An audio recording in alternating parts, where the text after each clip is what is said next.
সঙ্গে রয়েছেন উৎপল বন্দ্যোপাধ্যায়, পারিবারিক চিকিৎসক বুদ্ধদেব ভট্টাচার্যের।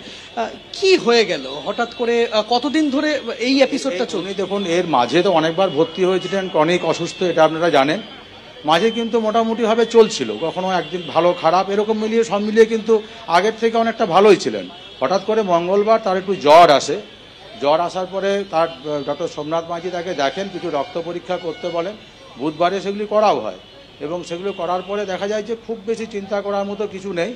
রাত্রে একবার শ্বাসকষ্ট হয়েছিল, এরকম শ্বাসকষ্ট মাঝে মাঝে ওনার হয়, বাইপাপ অক্সিজেন দিয়ে ম্যানেজ হয়, সেটার থেকেও উনি বেরিয়ে এলেন। তারপরে সকালবেলায় হঠাৎ করে আবার শ্বাসকষ্ট শুরু হয়, অক্সিজেনের মাত্রা কমতে আরম্ভ করে, তখন ওই ডাক্তার মাইতি আবার আসেন এবং তিনি চেষ্টা চরিত্র করেন, কিন্তু শেষ রক্ষাটা করা যায়নি। হাসপাতালে ভর্তি হলে ভর্তি করা গেল না কেন? হাসপাতালে ভর্তি করার মতো ওনার শারীরিক অবনতি যতটা হওয়া দরকার, যেরকম হলে হাসপাতালে ভর্তির কথা বলা হয়, সেটা ওনার ছিলও না আর কি। মানে এই পুরো ঘটনাটা ঘটেছে হঠাৎ করেই আর কি, সেই জন্য হাসপাতালে ভর্তির এই প্রসঙ্গটাই সেভাবে উঠে আসেনি। উনার যে কর্নিয়া গ্রহণ করা হয়েছিল তার আড়াইতে থাকা দুই রোগীর চোখে প্রতিস্থাপিত হয়েছে, তারা আবার অপারেশন সাকসেসফুল বলছেন চিকিৎসকেরা। এটা আপনাদের কাছে কত বড়? নিশ্চয়ই একটা বিরাট, মানে মানুষের কাছে, এটা শুধু আমাদের কাছে না, যে কোনো মানুষের কাছে একটা তৃপ্তির বিষয় যে মৃত্যুর পরে কারোর চোখ যদি অন্যের পৃথিবীটাকে দেখার সুযোগ করে দেয়, এর চেয়ে মানে আনন্দের, এর চেয়ে খুশির আর কি হতে পারে। নিশ্চয়ই এটা খুবই ভালো। সবচেয়ে যেটা ভালো কথা, যে আমাদের আশঙ্কা ছিল যে ওনার যেহেতু চোখের সমস্যা এগুলি ছিল, কর্নিয়াগুলি কেমন থাকবে, কিন্তু এটা আমরা ওনাদের কাছে জানতে পেরেছি কর্নিয়াগুলির অবস্থা খুবই ভালো। যেখানে প্রতিস্থাপিত হয়েছে তারা ভালোভাবেই মানে দেখতে পাবেন, এই আশাতেই আমরা আছি।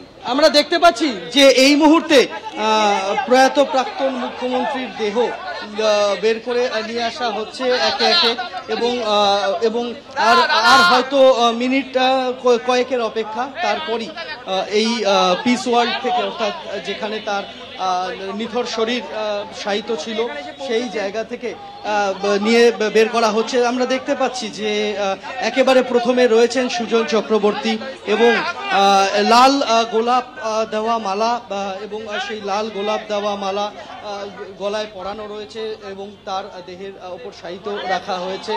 মানুষজন যারা অপেক্ষায় রয়েছেন তারা ছুটতে ছুটতে আসছেন, তারা একবার শেষ শ্রদ্ধা জানাতে চাইছেন।